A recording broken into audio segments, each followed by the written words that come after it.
بسم اللہ الرحمن الرحیم الحمد للہ رب العالمین والعاقبۃ للمتقین والصلاة والسلام علی سید الانبیاء والمرسلین وعلی آلہ واصحابہ اجمعین.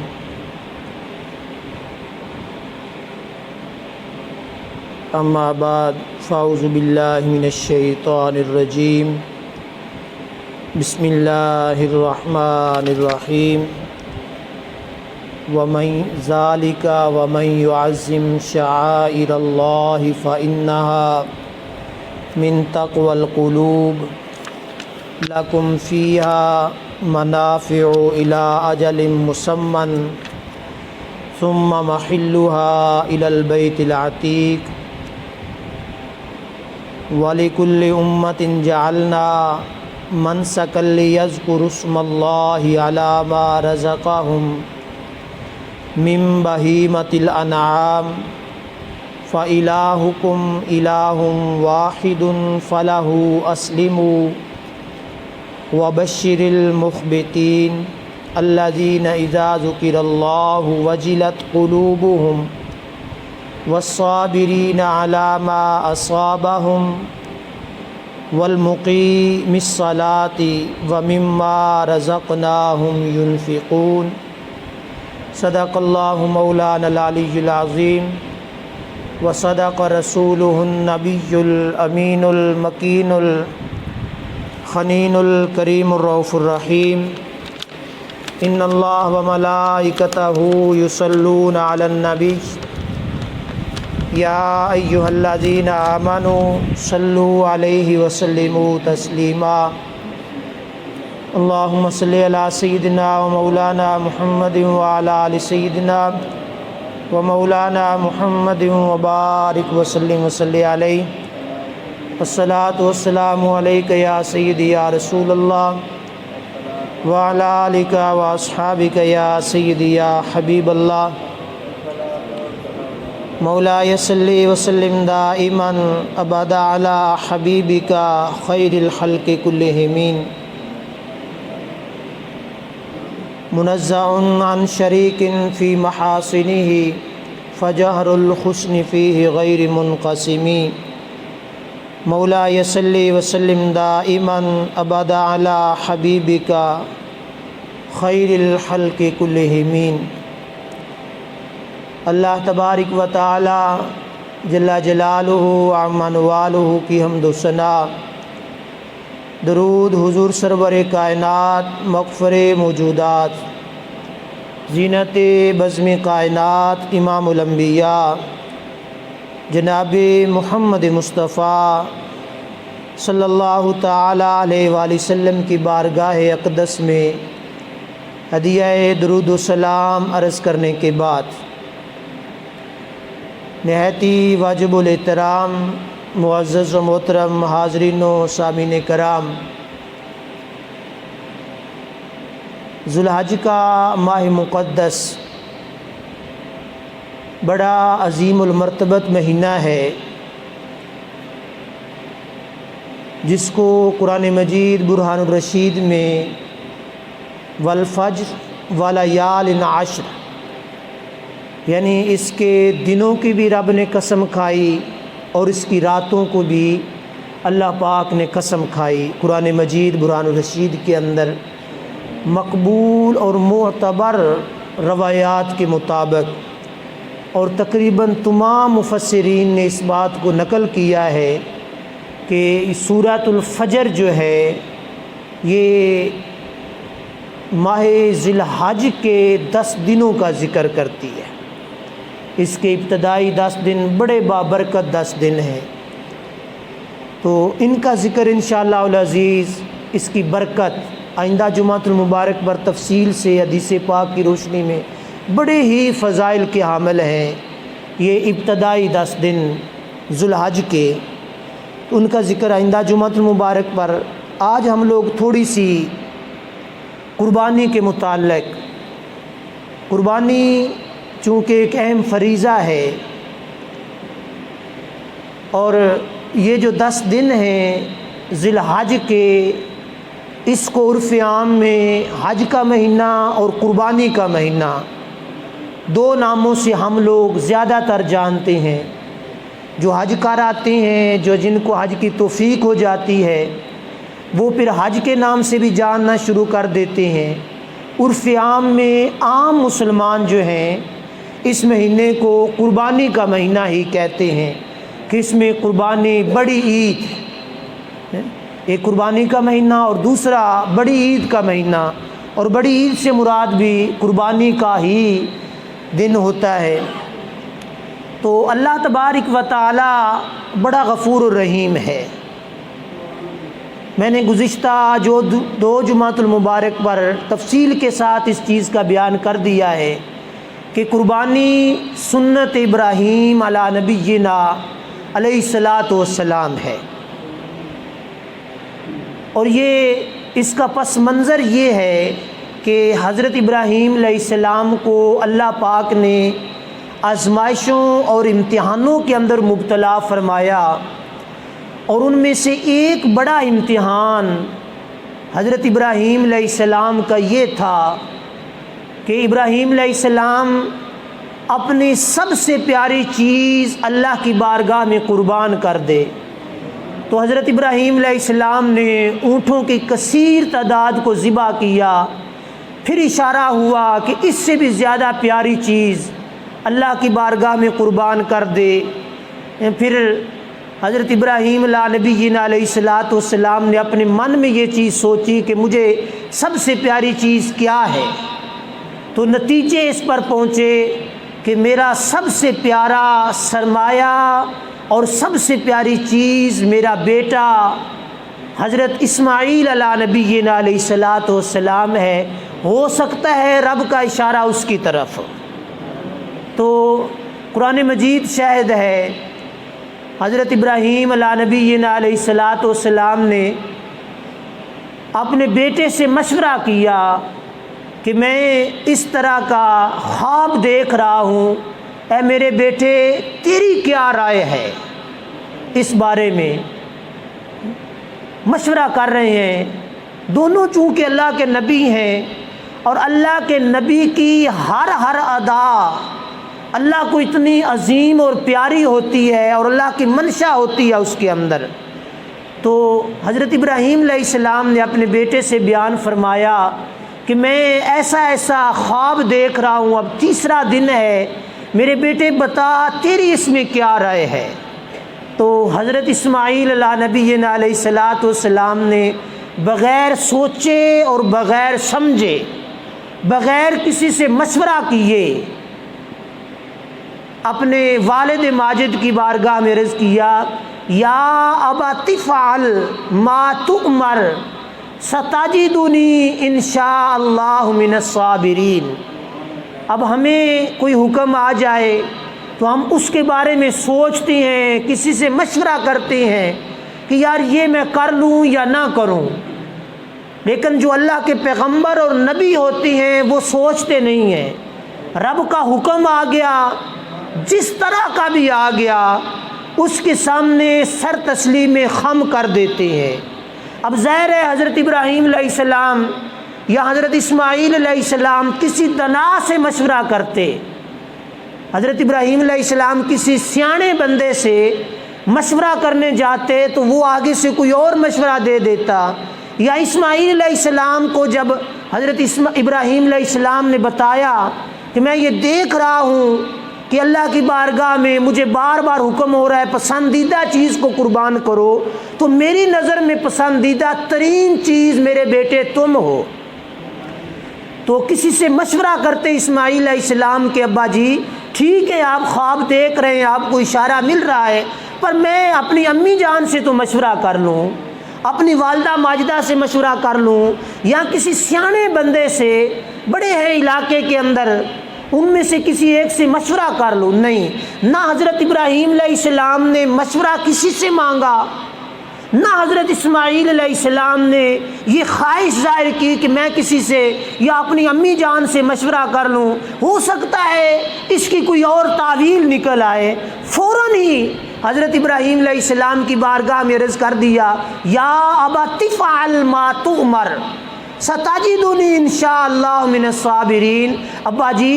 آپ کو جو حکم ملا ہے رب کی طرف سے آپ اس میں پریشان مت ہوں، آپ اس کے اندر وقف نہ ڈالیں، آپ اس حکم کو فوراً کر گزریے، اگر اللہ نے چاہا تو آپ مجھے انشاءاللہ صابرین میں سے پائیں گے۔ یہ حضرت اسماعیل علیہ السلام کا جواب تھا حضرت ابراہیم علیہ نبینا علیہ السلام کو اپنے بیٹے کی قربانی کے بارے میں۔ جب ابراہیم علیہ السلام کو یہ اشارہ ملا تو دونوں باپ بیٹا جب اس چیز پر رضامند ہو گئے، راضی ہو گئے، پھر قرآن مجید برہان رشید کی تفسیر فرماتے ہوئے علماء نے اس چیز کو بیان فرمایا ہے کہ کسی تیسرے شخص کو اس چیز کا مشورہ نہیں کیا کہ ہم لوگ یہ کر گزرنے والے ہیں، یہ کام ہمارے سپرد ہو گیا، ہم یہ کریں۔ تو دونوں باپ بیٹا اس قربان گاہ کی طرف چل پڑے